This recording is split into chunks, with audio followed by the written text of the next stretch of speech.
Well, hello there, adventurers and advising friends and listeners. Really excited about our episode today. It's a unique opportunity when there are publications that are meant for us, and every time that happens, that I'm super excited to dive right in and look at what the authors and contributors are trying to say and convey, the conversations that are continuing, and the new ideas that are being presented.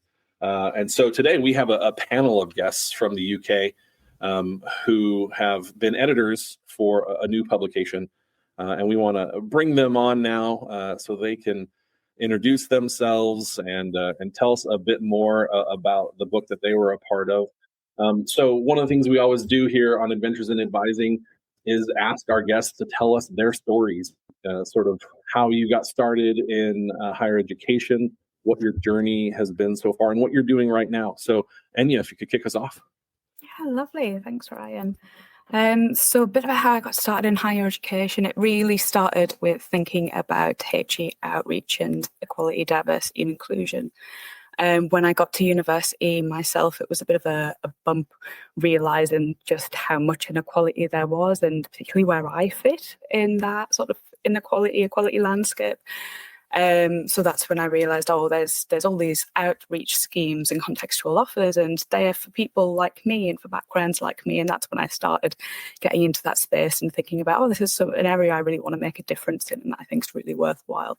So I began with HE outreach in that respect in EDI, and I sort of continued that on. I later became a careers leader and librarian at a further education college, and then began working at the Open University as a personal learning advisor, which is what we'll talk a little bit about today, as the work underpinning that is really the key context behind our book. At the moment, I offer coaching and writing services at theeditcoaching.com, so you can find me there. Thank you. So Jenny, I think you're next. Tell us a little bit about what you're doing and how you got there and what your journey's been in higher ed. Sure, thanks, Ryan. So I am a senior manager and educational developer, and I provide kind of staff learning and development support for lecturers, for tutors at the Open University in the UK. And prior to that, I'd worked in a range of kind of student support roles, advising roles, coaching and mentoring roles at the OU and elsewhere at other universities in the UK. And it's probably worth saying as well that I'm also a sort of lapsed academic. So before that, I was in teaching for a number of years. I did a PhD and trained as a historian, went through the kind of postdoc and then into lectureship role. And it was at that point, kind of similar to what Enya was describing, where it suddenly dawned on me that I was kind of one of those students from an underrepresented or minoritized background. And it gave me the kind of drive to want to support students from similar backgrounds, I think. Yeah, so that's me. And Dave's been on the podcast before. If our listeners have been combing through our back catalog, they'll be glad to see Dave here. But if you could refresh us on your journey and let us know what you're doing right now. Yeah, a bit of a similar experience to Jenny and Enya, that starting off as a student and got elected to work for a student union, and it inspired me to do a career in higher education. And I had the opportunity to work in the States at one stage as a student success coach. And what I thought about at that time was that I felt there was a real lack of that in the UK, but a real need for it. And that was 10 years ago now. And it has kind of gradually developed. And it's when I had the opportunity to work with Jenny and Enya within the Open University Personal Learning Advice Service, it was an opportunity to try and utilise those coaching skills, but then also to address those inequities that both of them spoke about, which again was something that I kind of took from my role when I was working in the States. And my background, the reason I'd been on here before, was around personal tutoring and linking it to academic advising. And I found this really, really exciting as a particular focus within those fields, that coaching and mentoring could be a specific part of the toolkit that professionals can use that we could really explore more. So it was really exciting to get involved with this project.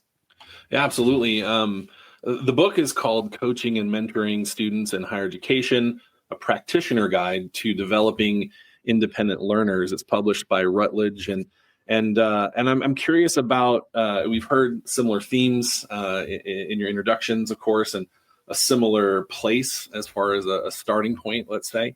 But I'm curious if you could tell us more about the book. What was the inspiration for it? How did things get started? I know it was part of a journey for all of you in your roles. Yeah, I can take that one. So I think we've already alluded to the fact that we all work together at the Open University, and that was on a pilot project that ran for just over 4 years, called the Personal Learning Advice Service, where advice was really coaching and mentoring. But the university, the Open University, launched this pilot to trial coaching and mentoring with students from marginalised and minoritized backgrounds specifically. And this was part of the university's access and participation plan. So something that's a kind of regulatory requirement in England, that's a kind of public facing document that sets out how a university will address equity issues around student outcomes. So the pilot that we were working on, students were offered one-to-one and group coaching and mentoring by practitioners in the team.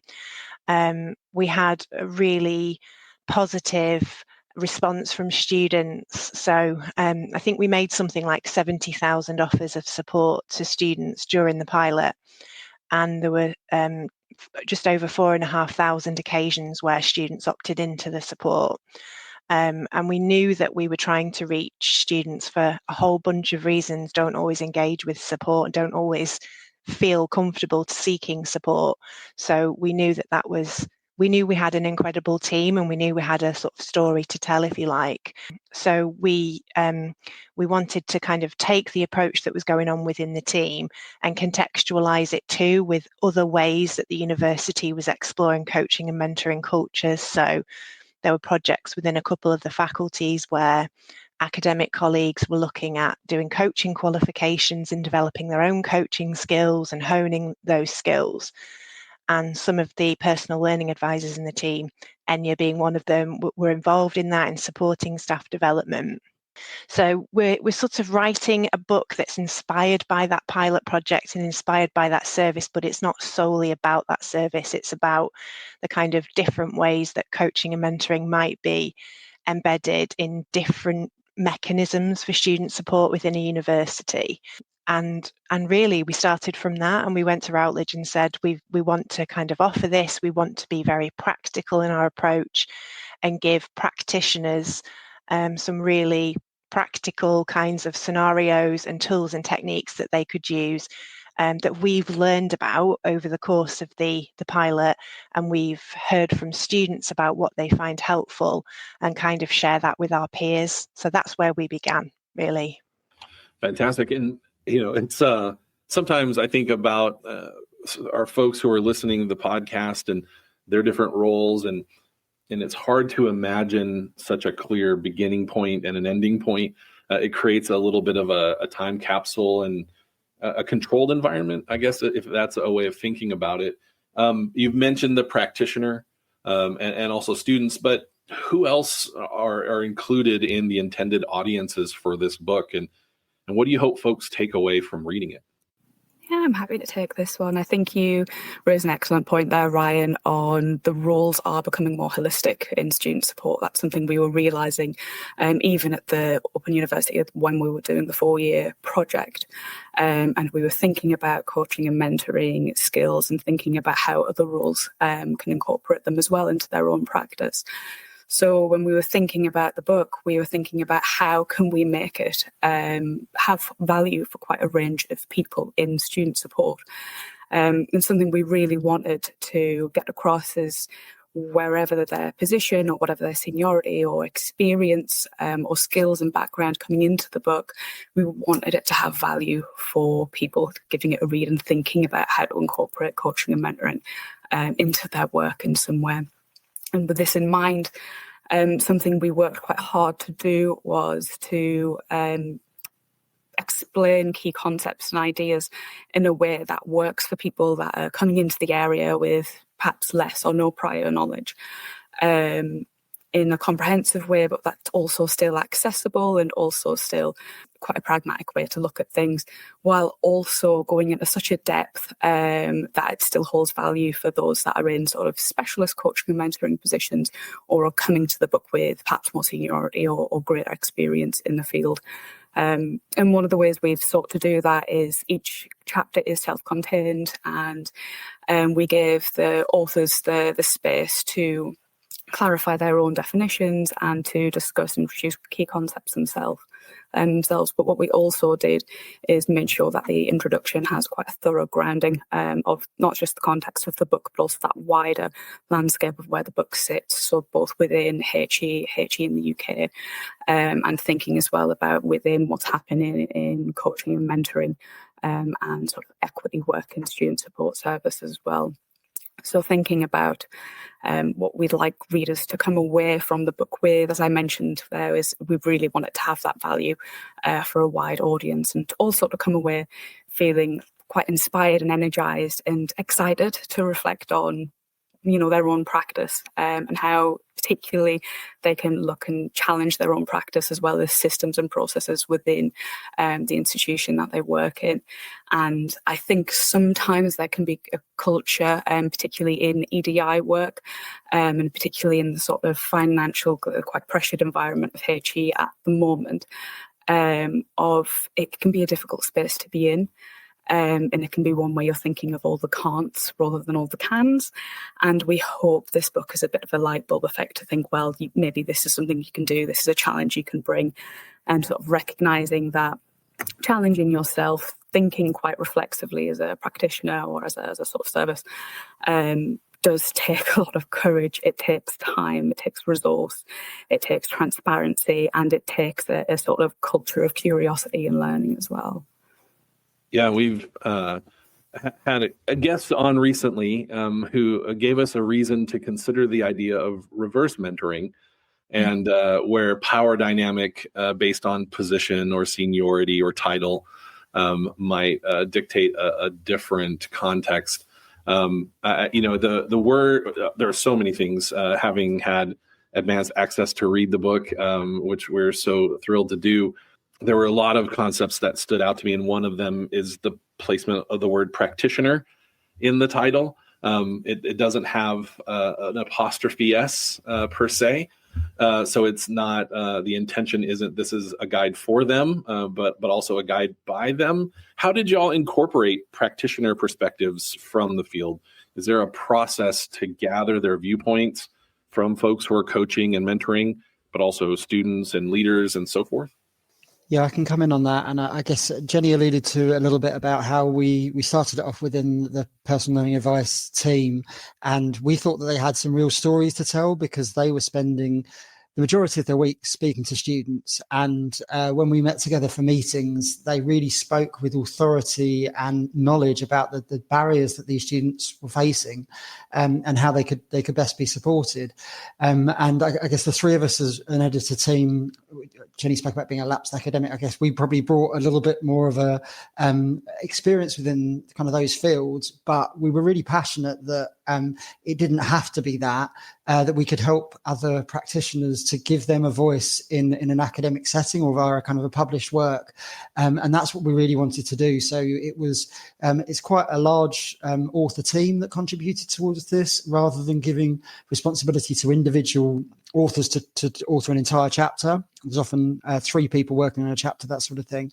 So we really tried to empower them, and it started off within our team, and then we kind of went out to the rest of the institution. But we did seek to go beyond that, because whilst we had our experience, that was at one institution and a large cohort of students, but for one cohort of students, we tried to utilise networks that were available to us. And the moment we saw anywhere in a university around the country that was utilising the term coaching or mentoring for students, we went directly to them and asked them their experience directly, and tried to benefit from their learning, because it did feel like it was a really quickly developing field that people were learning from. They would try something, this worked, this didn't work, and they'd kind of learn a bit from that.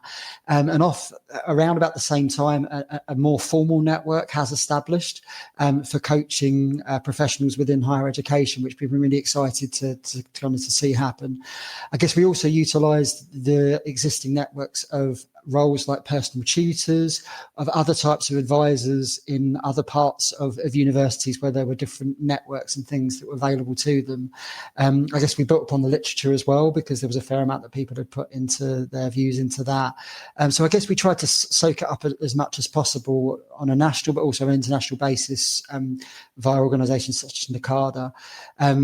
So it was informal things that we captured, but also some formal aspects to it as well. We ran a lot of workshops which were outwardly facing, that we would invite individuals to and give them the opportunity to give feedback on what they felt about our service. And we've had the opportunity in the kind of latter parts of what the project that we were doing, we were looking towards legacy, basically, to try and have as much of a maximum impact elsewhere as possible.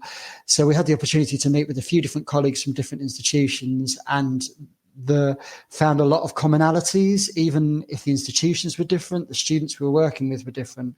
There were some common challenges that were coming across. So I felt we managed to get a lot of different viewpoints from them. I think I should probably say that the student input throughout was pretty paramount as well, because our practitioners would, as I say, spending most of their week talking to students in one-to-one. So they quickly built up a real knowledge of the challenges the students were having with their studies, the barriers to them, and how they were, the skills they had within themselves. And that's a big part of coaching, that actually the individuals got it themselves. So we sought towards capturing that in those one-to-ones, in those workshops that we did. And then we did some research as well. So there was surveys which were done of our learners, that we got quite an in-depth knowledge of what they were saying about their experiences. And we put that into practice. We had the opportunity within a pilot project to do that, and then to learn those lessons, which is why we feel we've got kind of a story to tell from our experiences, to put that out to the sector. And that's why we want to encourage those professionals to come back and say, oh, this is what I've experienced. Oh, this is different. Critique it and tell us what you think, because that's how I think we'll take the sector forward. Yeah, absolutely. That's one of the things I noted in reading, is how present the student felt. Sometimes when we're working through the scholarship of the field, there can be this distance where it's sometimes hard to find the person. And not only the student, but also the practitioner is just so forward in so much of the writing and so much of what's presented. I know there are going to be people who might come across this podcast episode, and the words that are going to stand out to them are coaching and mentoring. They're really going to find some resonance there. And I'm curious, how are those terms, coaching and mentoring, defined, especially in the context of higher education and personal tutoring and academic advising? How are they situated in the text? Maybe if I start, and I might switch some context into this, but I might ask you, Enya, because there's a bit that you put in the continuum within your chapter, which I think is really useful. The way I alluded to it as being a bit of a toolkit that I feel practitioners call upon at any particular time. And we spent a lot of time listening to individuals, sometimes live phone calls they would have with students and things like that. And I've always thought of it as that, like, you delve into a different part of your toolkit according to what the needs are of the students. Sometimes that's coaching, sometimes it's mentoring, also mixed in with information, advice and guidance and various different things. And my background, because I've been working within personal tutoring, we published a book a few years ago, and there was one chapter on coaching, which I think was hopefully useful to personal tutors, that they would have that. But I can remember looking at it at the time and having worked within coaching to think it needs so much more than this, because there's so much to coaching, there's so much to mentoring that really needed exploring. And that's what I wanted to do as part of the book. And the coaching and mentoring continuum was a bit particularly that Enya covered in her chapter, that I feel like we saw the practitioners go back and forth between those two, and it's a really nuanced thing. I don't know if you want to come in, Enya. Yeah, absolutely. So when we were thinking about the continuum, basically I was part of a working group, and we were looking at how to do a professional framework that suited the work we were doing, because we were looking at existing tools and models, and we were finding that they were often quite prescriptive. And the other thing we found when we were really digging into what already existed and looking into the literature was that we couldn't find anything that really had equity at its heart, and that's what we did as a team. So when we were thinking, okay, how can we come up with a tool for ourselves that's dynamic, that also maximizes the skills, experience, and the diversity of our team, which is a really big strength of ours, and that also best serves the student, because we were working with quite a unique student body in the sense that we were working with students that are marginalised and minoritized at distance learning university, and we were working on sort of a faculty basis. And the way our team operated was that we didn't go into the coaching space with a sort of set idea of what we would be talking about in that space. It was very much you meet the student where they are, wherever that may be, wherever that is on that day. So that's where the continuum really comes in, because sometimes a student who would very much be in a sort of coaching space in a previous session, they could come into another session and perhaps they've got caring responsibilities, perhaps they're managing a fluctuating disability, perhaps they're just very, very busy and they've had a rough day, and they're more in the space for mentoring and for hearing about your experience, hearing about the knowledge you've gathered as a professional working in higher education. So it's being able to use the continuum and, as Dave mentioned, sort of dip into that toolkit to meet the needs of the student in front of you as you are. And in developing that, we created a sort of list of core competencies, which our coach mentors could then pick from to meet the needs of that student in front of them. And that really helped with sort of meeting them where they are, but also working with the practitioners themselves so they could use their own creativity, their professional judgment, and their expertise to think, okay, how can I best serve this student in this moment? So when we're talking about coaching and mentoring as terms, we haven't so much rigidly separated them. We acknowledge that, coaching is more sort of eliciting using questions to sort of elicit the student to find their own path, and mentoring is more using your experience and expertise to guide the student and perhaps offer some answers if they're in a particular space where they need that guidance.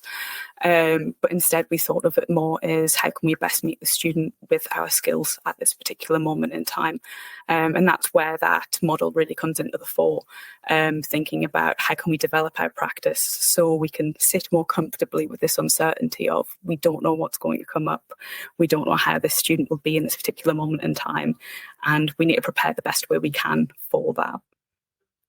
Sure, I'm an old theory geek, and there's I feel like it's at least from the 60s or 70s in the business world and in the U.S. The situational leadership model, and basically what they're saying is the leadership behaviors, the tools used, let's say, will vary based on the need, the situation, the circumstances, the person you're working with. And I know that there's a lot of folks out there who can relate to the idea of having to change strategies or shift approaches with the same student, perhaps even in the same interaction.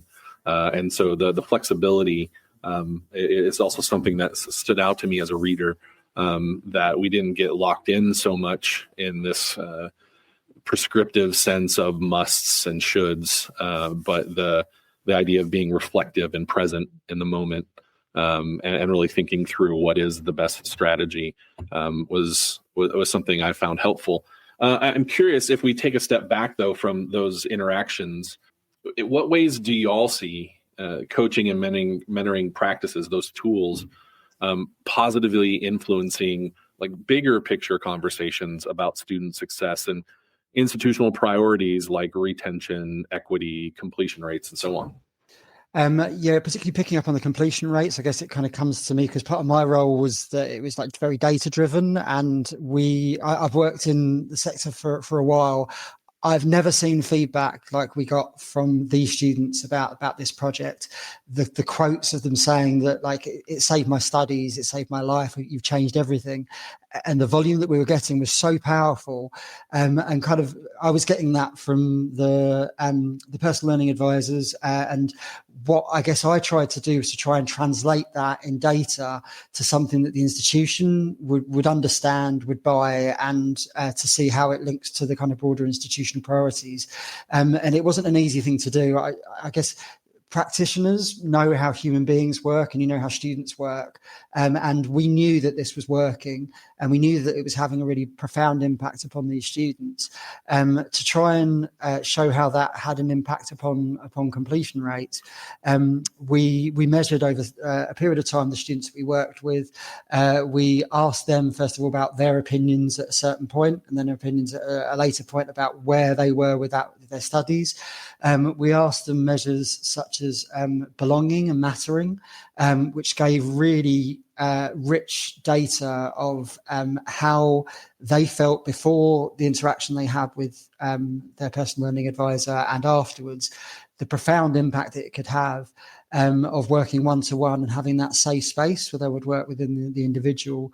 And we also measured their outcomes, the students that did engage with us, the students that didn't engage with us.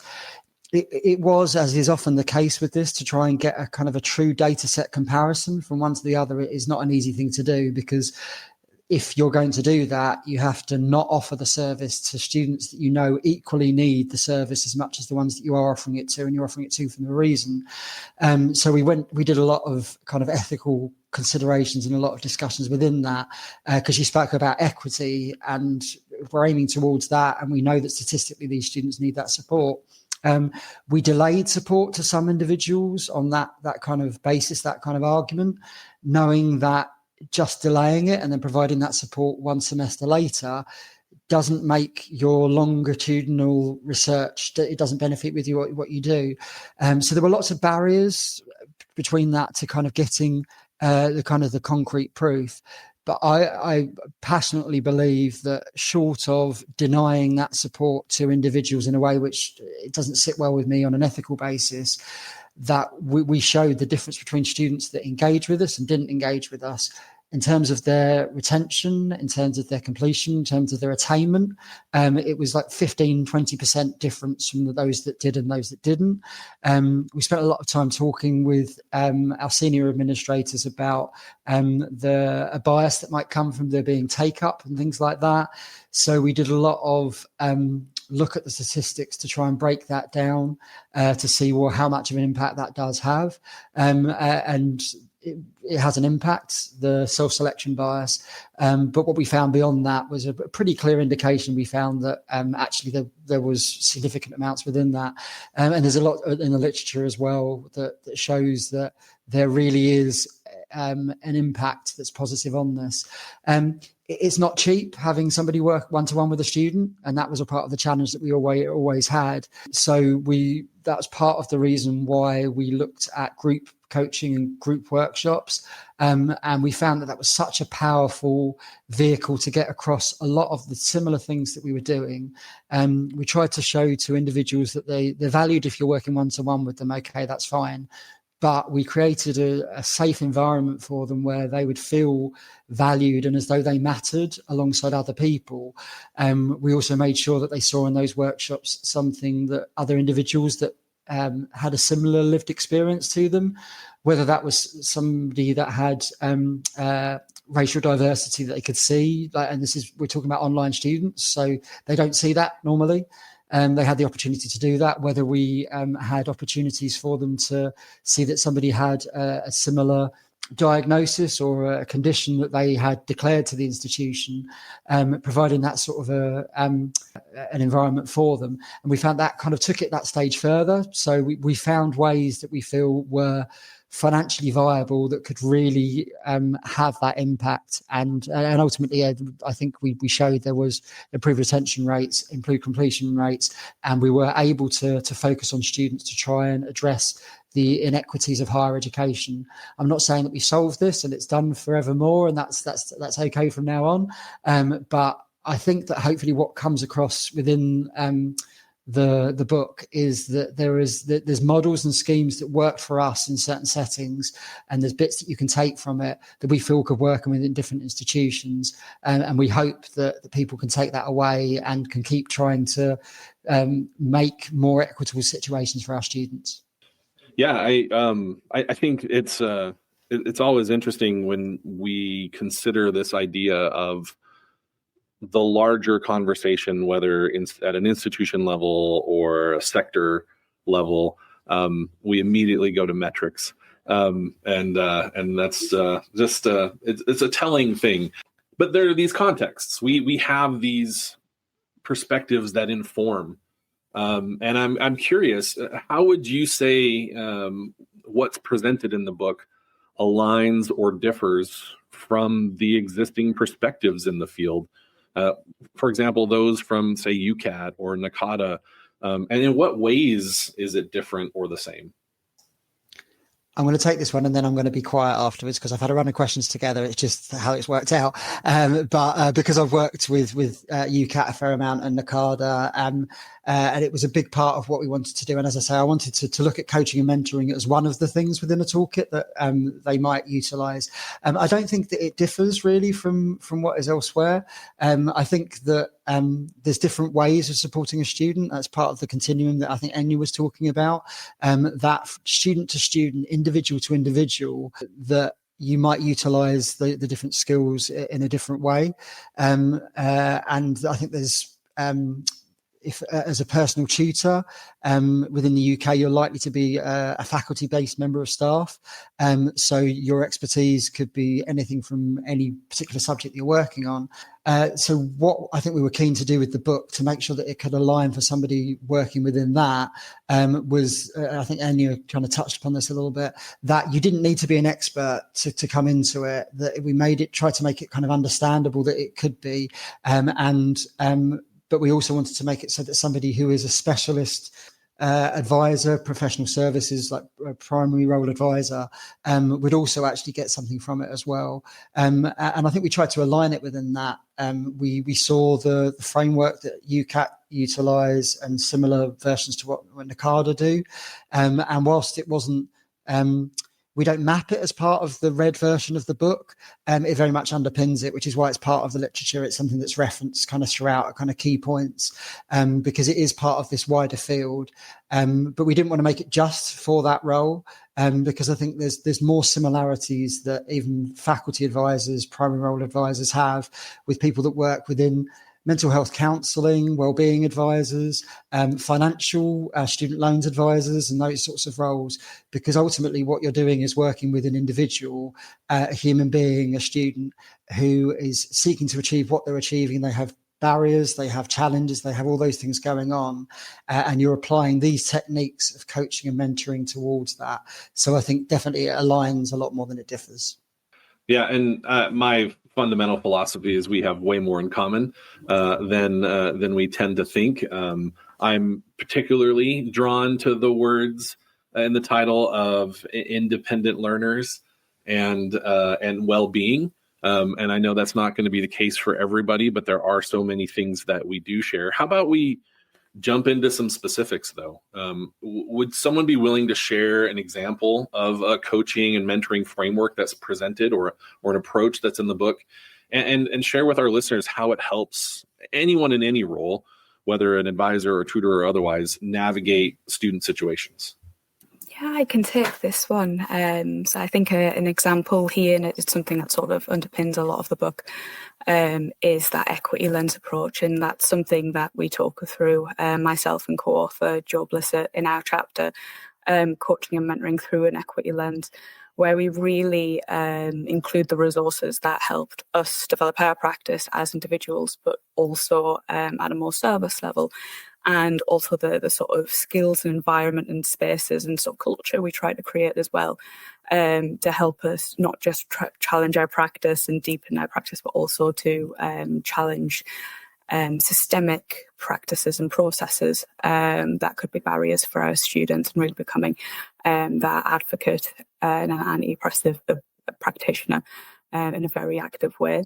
So something we've done in this chapter is we've included the framework we developed as a tool to show you how we use an equity lens in our service, as well as information on and suggestions on how that could be more widely applied.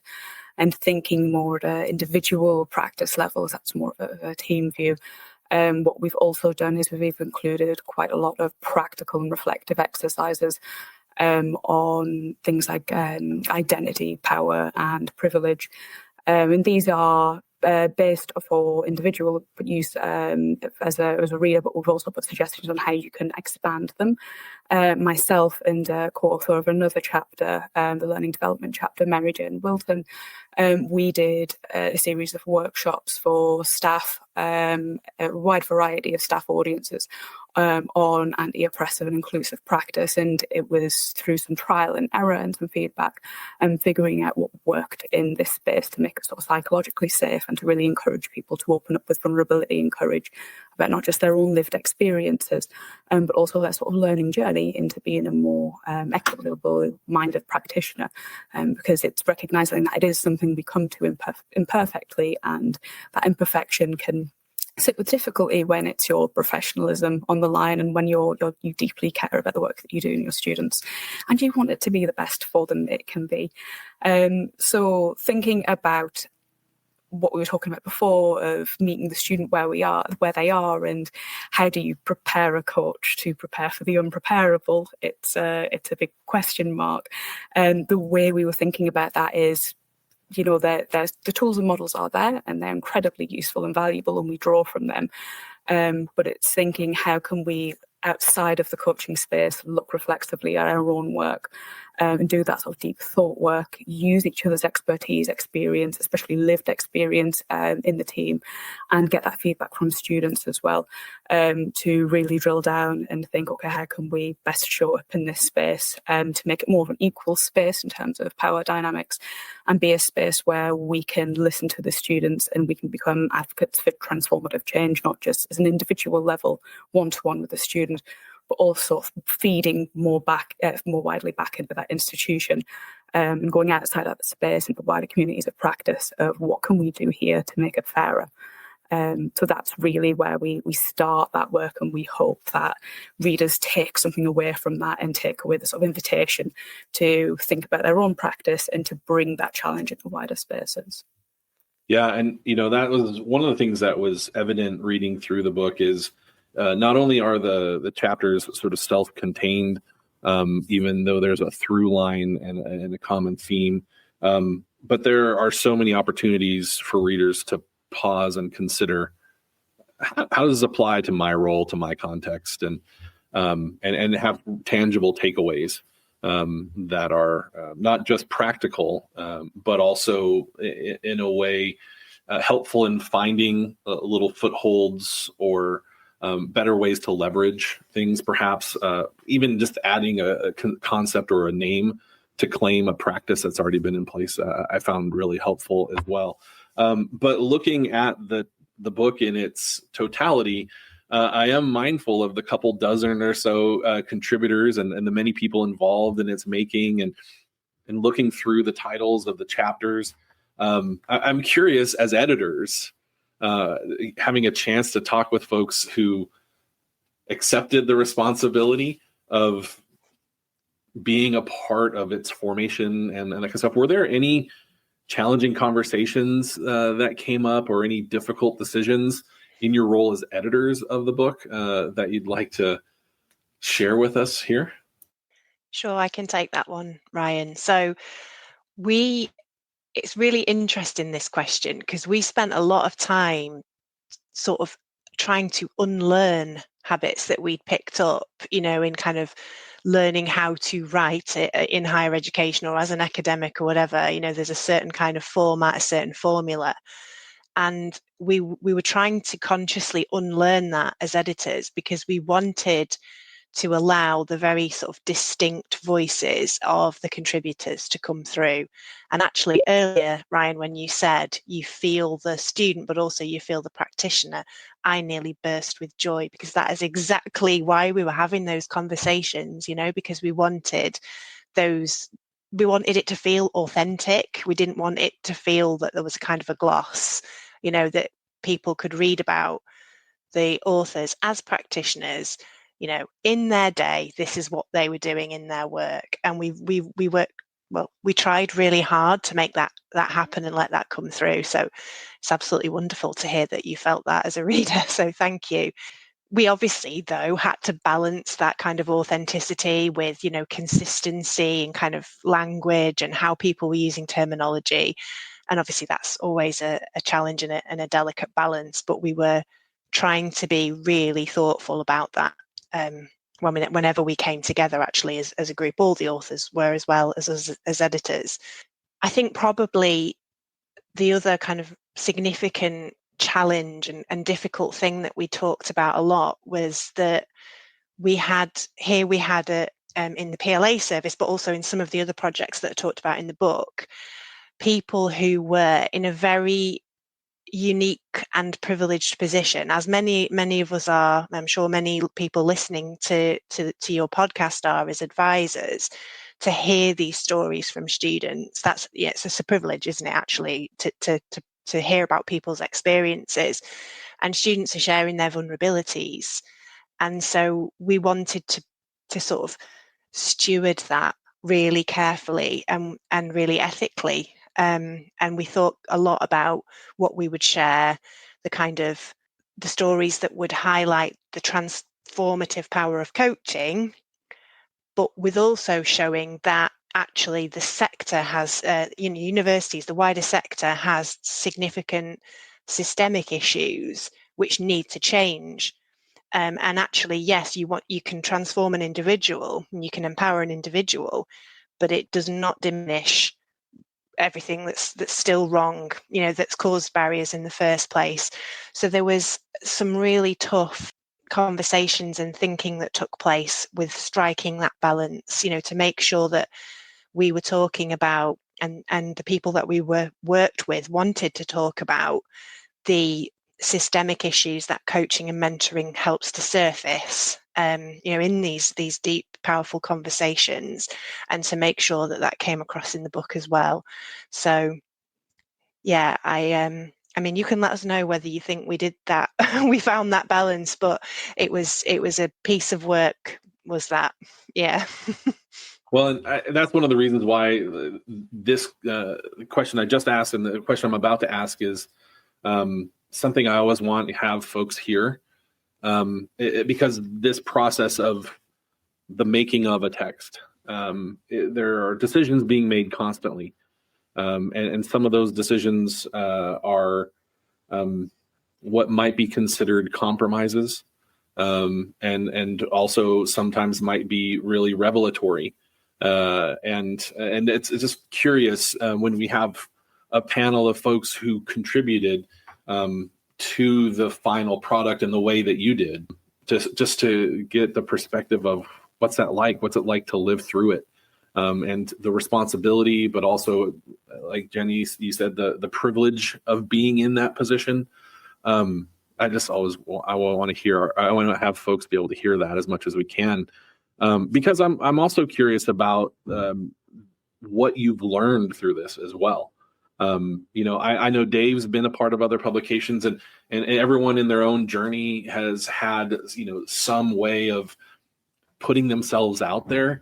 But did this process reveal any misconceptions that people who might be thinking about doing something in written form might have about the publishing experience? Did anything reveal itself through this for you in a way that might be new or fresh? Yeah, I'm happy to take this one and see if Jenny or Dave want to add anything to it. But I think something that struck me, this is my first time publishing a book in any way, struck me as it's hard work. And there's no misconceptions about that. It is hard work. But one thing that got me, and I sort of saw it as a sort of sort of echo of it among the team, let's say, is that when you put the word publish and book and these big words, they carry a lot of weight. When you put these words out there becomes this notion of it has to be a certain way, or it has to sound a certain way, of I have to write a certain way. And that can bring with it a lot of fear. It can bring with it a lot of expectation, and that can be really difficult to negotiate. Because you want people to be themselves. We certainly did. That was one of our biggest aims as editors. We wanted people to show up and express themselves in the manner they chose, in whatever way that was. And then we wanted to do the hard work of making that into a cohesive piece ourselves. And as Jenny said, bringing that together and keeping that authenticity, that was really key to what we wanted to do. So I think that's the misconception for me, that it has to be, you think it has to be one way. And when I was reflecting on this, when I was going through the process myself, because I certainly felt that fear of, I must write in this way and it must be this level of sort of perfection or what have you. Because I was like, I don't know where I'm getting this from. And I think I'm getting this from university. When I was a student, when I was thinking, it must be a certain percentage to get me that grade, it's that sort of mentality. And it's really once you free yourself a bit from that and think, actually, there's space here to get a bit more creative with it. There's space here to bring in difference, to bring in diversity, and that makes it richer and more interesting, in my view anyway. And that's certainly something we try to do in the book. Sometimes when we were having our conversations as editors and thinking, that this doesn't quite work as a flow, or doesn't quite in this chapter, how do we make this work? It was, okay, let's get back to the drawing board and think of how we can do it differently. It doesn't have to be a particular set way, and what happens if we do try and look at a different way. So that's why I think our book does have quite a sort of eclectic mix of, we've got student scenarios in there, we have those practical exercises all the way throughout. We've got the framework in there, as we've said, and we've got that, as I said, it's got that range of being both for sort of early career, early entry into the field, and also being for those who have that expertise and who are coming to it with that sort of more seniority or with that sort of wider knowledge base, let's say. So let's get down to it. Where can someone purchase the book? What's it cost? How's that been for the launch process for y'all? And then I guess as we wrap up here, what are the next steps now that it is out there in the world? I can answer this one. So this is available in all good bookstores. Is that what you're supposed to say at this point? It's available via Routledge Taylor Francis website. It's on Amazon, Apple Books. It costs £30-ish for a paperback. So what, $40? Bit more for an ebook, I think, or the other way around.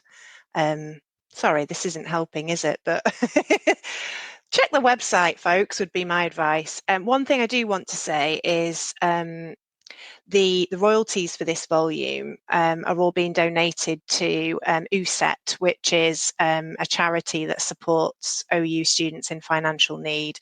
So just as a very small token of our appreciation to all the students that took the time to give us feedback, help us out when we were trialing things and developing our own practice, we've made that decision to donate royalties. So yes, wanted to mention that. In terms of next steps, we've been invited, which is a lovely thing, to speak on the 15th of September in the morning UK time. I think it's about 10 o'clock at the Coaching in HE network, which Dave mentioned earlier. It's convened by Elena Matic at the University of Nottingham, and it's online and it's open and welcomes new members for anyone who's interested in coaching in higher education. So we're going to be talking a little bit more there about some of the chapters in greater depth. I think one thing that's really important for us now is feedback from our peers, from practitioners. because that's one of the things that hopefully has come across today, that we've created this book for our peers.